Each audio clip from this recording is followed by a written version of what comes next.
From the Hussman School of Journalism and Media at the University of North Carolina at Chapel Hill, covering the full range of Tar Heel athletics.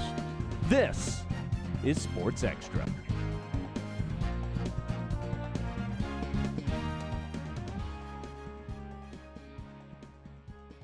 The Carolina blue sky shone a little bit brighter this morning. Nothing makes me happier than seeing that one team knocked out of March Madness. More on that in just a bit. Good morning and welcome to Sports Extra. I'm Madeline Heichu. And I'm Bethany Pryor. Thanks for joining us. Now, men's basketball is searching for a new head coach, and two potential candidates just punched their tickets to the Final Four in March Madness.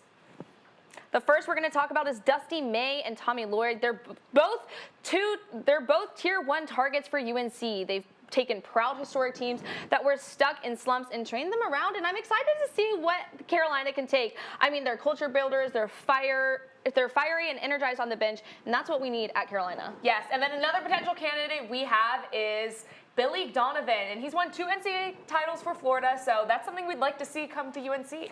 I agree. UNC is a pressure cooker, and he's one of the few who have already lived in that time of spotlight. But we have some more exciting news to talk about. Duke was kicked out of the tournament. We're going to head over to our own Alden Archdeacon for his new segment called Alden's Hall of Shame. Alden. Well, in honor of the historic loss from the Blue Devils last night, I thought what better way to get rid of the Monday Blues than to recap some of their worst losses since their last title win in 2015.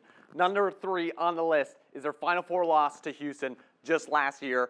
They were up 6 points with 30 seconds to go left in the game.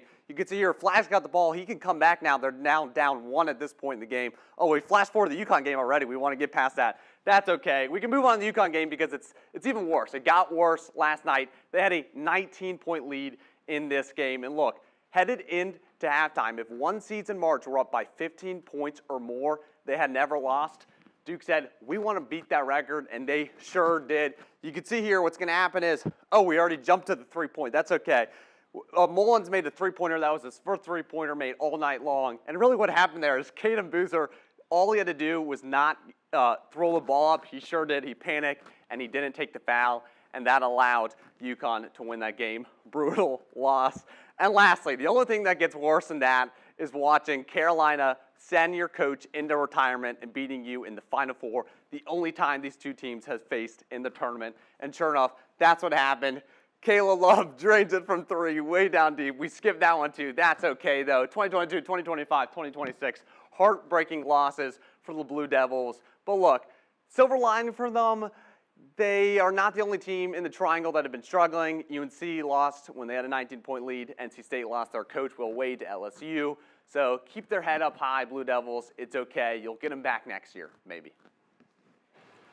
Thanks, Alden. Let's hope those Blue Devils don't get them back next year, but Carolina can reign on top. Maddie, where were you when Duke lost that game? I heard that you had a little bit of a Grace Nugent moment with her laps, but what were you doing? Yeah, so I actually was on a run and I had to stop everything to watch the final seconds of this game. And I said before that final shot was taken, if Duke loses, I'm going to run 5 miles, and that I did. Well, that's really impressive. I'm sure you were running on pure joy and pure adrenaline. Really exciting, Maddie. But on the women's side, it's not quite as exciting as Duke losing. Women's basketball traveled to Fort Worth for their Sweet 16 matchup with the top-seeded UConn Huskies on Friday. The Tar Heels came out firing, limiting the Husky offense and leading 12-11 after the first quarter, but UConn was able to force turnovers all game, never letting the Carolina offense get comfortable. Despite a 20-point performance from India Navarre, UConn took control with a 20-5 run in the third quarter. The Huskies would prove too much for the Heels as the season came to an end in a 63-42 loss. Now, UConn was great for the men, loved seeing that loss, but personally, I was upset about the women. I take losses like that to heart. I have to agree. I mean, it's okay to be a Husky fan on Sunday, but I definitely was not a Husky fan on Friday. And the number 4 men's lacrosse took on the 3-seed Harvard this Saturday. The Heels were looking to extend their streak over their undefeated opponents. Owen Duffy powered the team forward with 7 goals on the game, and Brady Wambach had a career high with 22 face-off wins. The Heels handed Harvard their first loss of the season with a final score of 17-7. And then with another big win under their belts, let's take it to Stick Checks with Stelter to see what's been working for the Heels. Thanks, guys. Make that 4 straight ranked wins for the Tar Heels with conference play just around the corner. Sunday's big win came down to 2 standout performances, starting with the Fogo Brady Wambach, winning 22, a season high in faceoff wins, losing just 3 of the draw controls against Harvard on Sunday. This guy's been an X factor in added possessions all season long. He had a program record with 19 ground balls in a game against High Point earlier this year, and it's evident why this guy was first-team All-American last year. And who are we not to talk about this career-high 7 goals from Owen Duffy on Sunday? I think the announcers put it best on Sunday. I've never tried sticking Jell-O to the ceiling, but trust me, Harvard was drowning in it on Sunday, and it is not as sweet as it seems. Guarding Owen Duffy is so tough just because of what he can do with such little separation. As we're going to see here, he's working behind the cage, and he's just getting draped by this long pole. Not even a stick length of separation, but quick hands gets that ball low to high, and it just finds its way into the back of the net. Now, he's especially dangerous on these short pole matchups, and the opposing scouts know this. As he's making his way downfield, gets himself to his inside hand, and that's 1, 2, 3, 4 sets of Army eyes on him. He's like a hostile military target.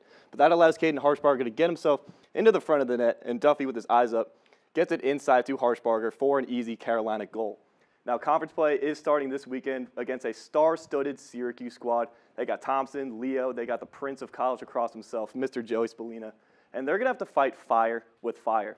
Some of the young guys have had some impact moments during this win streak, but in matchups like this, you need the big-time players to play their part. Back to you guys.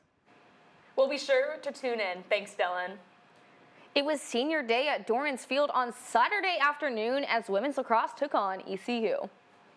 Coming off a tough loss to Northwestern, the Heels worked fast in the first quarter. Eliza Osborne scored first with a running shot just 14 seconds into the game. And 90 seconds later, after Osborne split through a pair of defenders, Carolina was up 3-0. From there, UNC kept the momentum going, with seniors Darcy Felter and Kylie Motai securing hat tricks. From playing time with nearly everyone on the roster, Carolina won in a dominant 23-3 performance. We're definitely on the hunt right now, but today was nice to just celebrate our fellow seniors and everyone, stepping up and playing some minutes today. Was really fun. Now let's head over to Dorrance Field with Around the Arc with Alex to break down this much-needed bounce back. Alex, what was working on Saturday? Thanks, Bethany. I'm here at Dorrance Field where just 48 hours ago there was a special celebration going on for UNC Women's Lacrosse's senior class.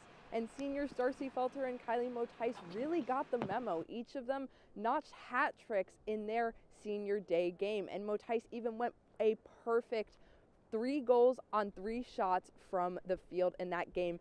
And head coach Jenny Levy talked to the media after the game and said that this senior class has been through the gauntlet, having to follow up a 2022 class of All-Americans and ACC and national champions. But unfortunately, we can't avoid the elephant in the room. Just 3 days earlier on Wednesday, UNC Women's Lacrosse suffered its first loss since May 2024 against Florida. Now, this is the first loss for sophomores like Chloe Humphrey, and she spoke to the media afterwards and said that she doesn't like to lose, but that the team was using this as an opportunity to really go back to the drawing board and address any nagging issues that they saw in the game. Levy said she saw her team making mental errors on the defensive end and also not taking advantage of offensive opportunities. And against ECU, they really came out strong. They ended the first quarter up 10-0, and the game was over even almost before it started. And head coach Jenny Levy also said that they didn't have much time to make adjustments between Northwestern and ECU, but they will work to do that before Virginia on Friday. And Felter and Motais, those seniors, also agreed that this win against ECU really, it didn't erase the loss against Northwestern, but it was nice to celebrate the senior class. Back to you guys at the desk. I have to agree with Chloe Humphrey. I do think that was a really good loss for the Heels. They can definitely use it to fuel as they go into the tournament. Yeah, I'd rather have them lose now than in May so they can prep for the rest of the season. I have to agree, Maddie. And on Saturday, the Diamond Heels traveled to Indiana to take on Notre Dame in the opening game of the series. Cooper Nicholson and Tyler Howe each hit home runs for the Heels in the 3rd and 5th innings. The Fighting Irish took a 5-3 lead in the 8th inning, but the Tar Heels came roaring back. Colin Heineck ripped a RBI double to center. Then Howe lined an RBI single to tie the game at 5-5. not long after Howe scored on a wild pitch, sealing a 6-5 win against Notre Dame.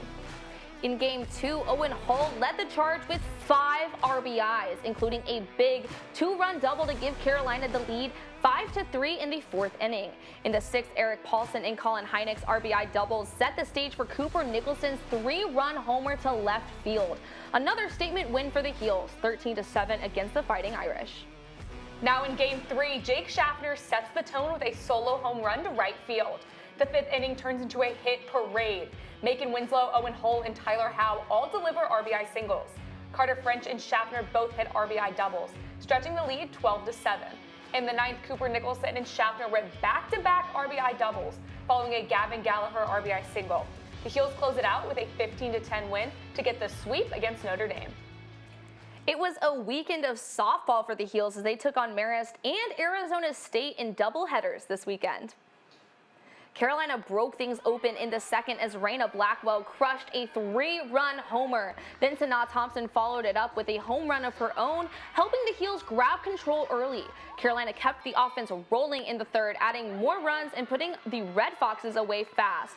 All but one Tar Heel crossed the home plate in a complete offensive performance for Carolina. UNC wins 11-0.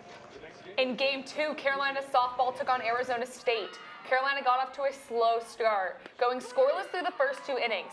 Lexi Roberts doubled down the left field line in the 3rd, putting the Heels on the board. Shelby Barbie followed with an RBI single. As Carolina cut into the deficit, 2 Carolina errors proved costly, helping Arizona State extend its lead. The Sun Devils sealed it late with a 2-run homer in the 6th, and a 3-run shot in the 7th. Carolina fell to Arizona State 9-2. On Saturday against Arizona State, Emily Leggett crushed a 2-run homer in the 1st to give Carolina the lead. Sanaa Thompson added a solo shot later for UNC, but the Sun Devils broke the game open with 7 runs in the 3rd inning, then added 5 more in the 4th. Capped by a grand slam, the Tar Heels struggled to answer, and the game ended by run rule 15-3. UNC came out swinging in the Game 4 of the weekend against Marist. The Heels posted 7 in the bottom of the 2nd. Shelby Barbie hit a monster 3-run home run, followed by an MC solo shot to extend the Tar Heels' lead. Kendall Frost pitched the entire game, allowing only 4 hits. The Heels ended the game in 5 innings, winning 12-2. The number 5 women's tennis teams headed on a Virginia road trip over the weekend, kicking things off against Virginia Tech on Friday. The duos of Tate Evans and Anna Fry took care of business to go 2-0 in the doubles on the day.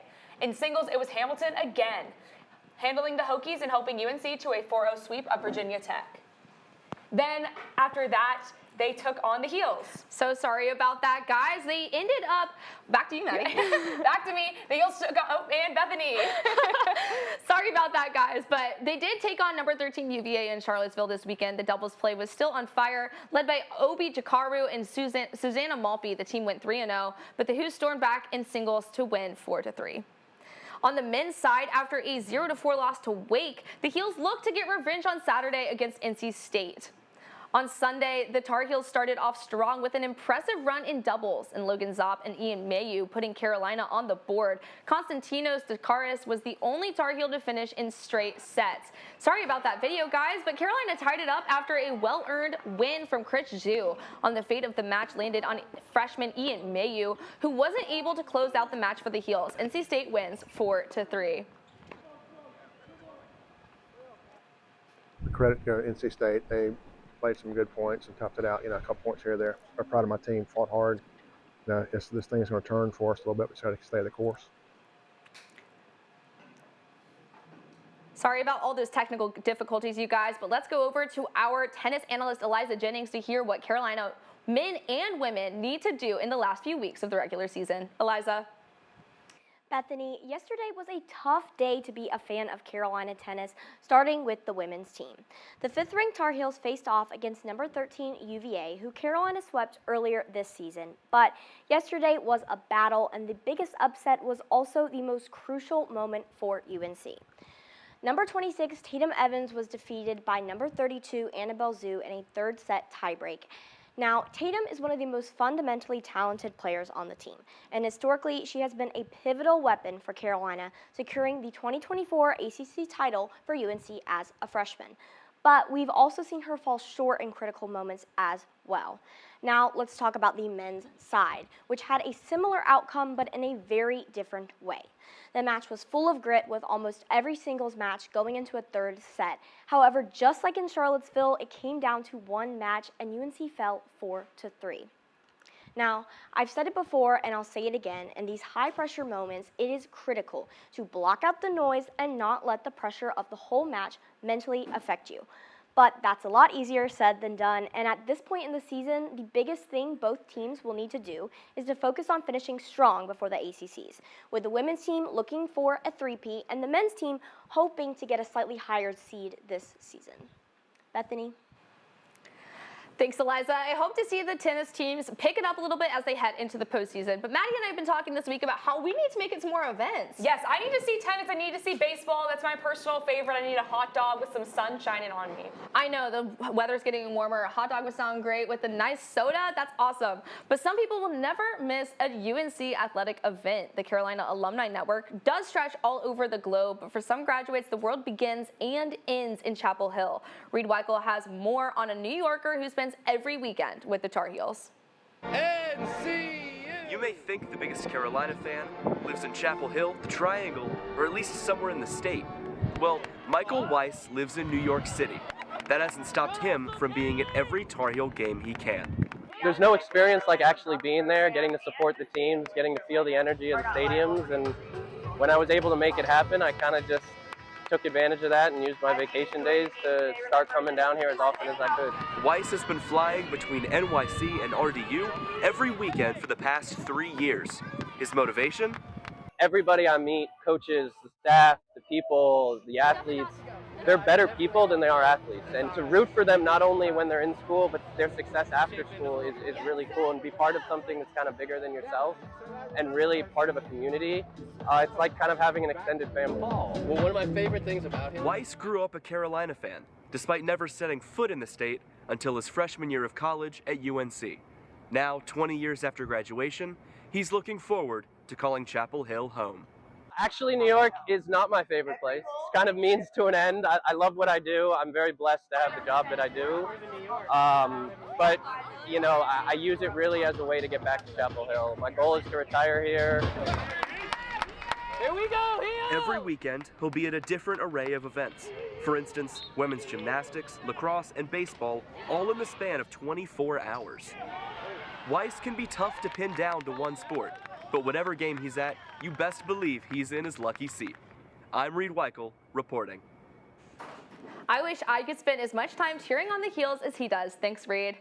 I have to say I've been really bad this spring about going to sports, but I have been to a lot of fall sports. Last fall, I went to all of them, I think. Yes, I'm so excited for fall sports to be back in swing soon, but I saw football is practicing without pads, so hopefully they're getting some hits in so that they're ready for this fall. I know, I'm hoping to find a little less disappointment from our football team, so they better be working this fall, or this spring, but some teams are having full-on competitions. Women's soccer had a competition in Cary this weekend, so did men's soccer. Yes, under the Saturday night lights of Truist Park, men's soccer took on High Point to try to close out an undefeated group stage round in the Carolina Cup. It was a physical clash right out of the gate, with both teams trading attacks. It wasn't until the 29th minute that High Point's Aiden Morrison found the back of the net to put the Panthers up 1-0. The Heels continued having difficulty keeping the ball control with High Point's pressure. Coming out of halftime is when it finally clicked for the Heels, as Ryan Zelafro stole the pass and tied the game at 1. Regulation wasn't enough as the match went to penalties, where UNC would close it out on the last goal. 4-2, securing the win. The Carolina Cup final is on April 12th. Continuing fall sport dominance, our volleyball Heels crushed NC State in a 5-set spring scrimmage on Saturday. I'm joined by Zoe Barrett, who's here to chat about what fans can look forward to this upcoming season. Zoe, big win against State on Saturday. Take me through the day. Oh my gosh, it was so much fun. I think that was the most important part. But I want to shout out our freshmen, Carly Markham and Lindley Miller. They played like they've been on our team for forever. And I think that's what's most important this fall. You know, we only lost our libero, Maddie May, and another senior, Cadence Shea. So we're going to have basically the full squad. I know, it's really exciting to see you guys practicing. I went to the blue and white scrimmage and watched, honestly, those freshmen, they look like you said, they look like they've been playing for years. This new thing where freshmen are graduating high school early and coming in the spring, how do you see that helps the freshmen adjust and get used to the team dynamic come fall? I mean, you get like 3 more months at least, unless you have to come in the summer. And Bridget Malone, for example, came early last year, and I think that was a huge help for her, getting acclimated to not only just the volleyball practices, but getting acclimated to school, getting acclimated to Chapel Hill, and all those things. Yeah, I think it definitely helps getting acclimated without having the pressure of the season, able to make it to more of their classes at least, which can help for sure. But you guys have your last spring scrimmage of the spring season coming up this upcoming weekend.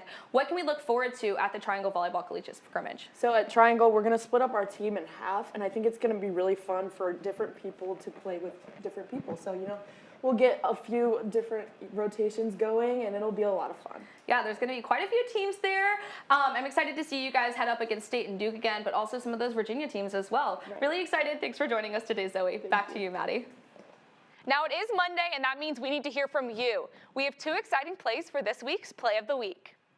First up, we have Jake Schaffner hitting it out of the park. I mean, look at this energy he's about to have. Absolute slamming that to the back of the field. Making sure to get that name on the Play of the Week. Next, we have Eliza Osborne running to the goal, making sure she has that stick skills to hit it to the back of the cage. Now, make sure to vote on our Instagram story, and the results will be announced on Friday's show. Now, flipping over, Natalia Garcia introduces us to UNC Club Gymnastics, open to students of all levels who are welcome to join for fun and competition. Beyond routines and competitions, it's the friendships and support that keep these gymnasts coming back to the gym. And then the first day I was here, it really felt like a family. Everybody was laughing and having fun, and I really loved the atmosphere. The team lifts one another with feedback and support. If one member stumbles, they laugh it off, regroup, and jump in to help. It's a no-judgment zone where mistakes are seen as a chance to learn and grow.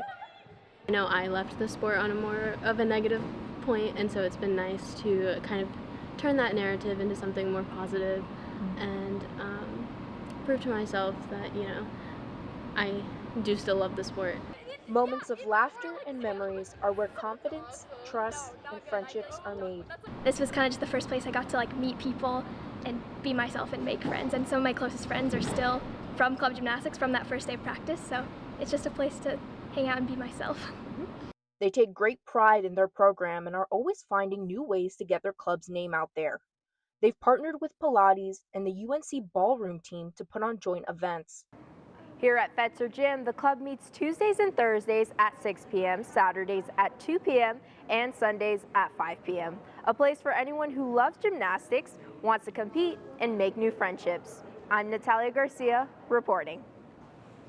Maddie, to be honest, I do think club gymnastics, but also club sports is the way to go if you want to have some fun, friendly competition without the pressure of being on a varsity team. Yes, for sure. A lot of teams are gearing up for the end of their seasons. I know you might be going somewhere soon. Yeah, I'm heading to Kansas City with my club volleyball team. Although I won't be competing, I'll be able to be there, support my team, but nationals is a big deal. We're going to have all men's and women's teams from across the country there this weekend, so I'm really, really, really excited for this event. Yes, I'm excited to see how the Tar Heels do, but I've got to ask, what do you think your chances are of seeing Taylor Swift? I don't know, Maddie. I've gone to Kansas City 3 times in my 4 years, and I haven't seen Taylor Swift yet, but who knows? Maybe this is my chance. Senior year, last one, best one? Yes, I agree. Well, that does it for this edition of Sports Extra. We'll be back on Friday with a preview from an exciting weekend in Carolina athletics.